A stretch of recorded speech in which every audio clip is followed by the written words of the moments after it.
বর্তমানে সিনেমা থেকে একটু দূরে রয়েছেন নুসরাত ফারিয়া। তবে সুন্দরী নায়িকা সিনেমা থেকে দূরে থাকলে কি হবে, মঞ্চ কাঁপাতে বলছেন না। তো চলুন মঞ্চ মাতানো সেই ভিডিও নিয়ে একটু কথা বলা যাক।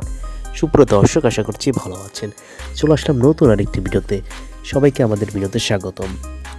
তো এবারই একটি অনুষ্ঠানে মঞ্চ মাতালেন সুন্দরী নায়িকা নুসরাত ফারিয়া, যার নাচের ভিডিও দেখে অনেকেই প্রশংসা করেছে।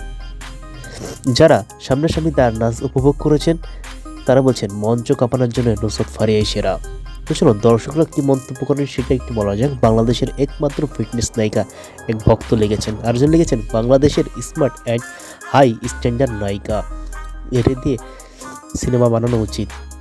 আরেকজন লিখেছেন এরকম নায়িকাই বাংলাদেশের গর্ব, এদের জন্যই সিনেমা ইন্ডাস্ট্রি টিকে থাকবে যদি এরা পর্যাপ্ত কাজের সুযোগ পায়। তা আপনার কি মনে হয় নুসরাত ফারিয়া সিনেমা জগতে কেমন ভবিষ্যতে আগাতে পারবে? কমেন্ট করে জানাবেন। ধন্যবাদ সবাইকে।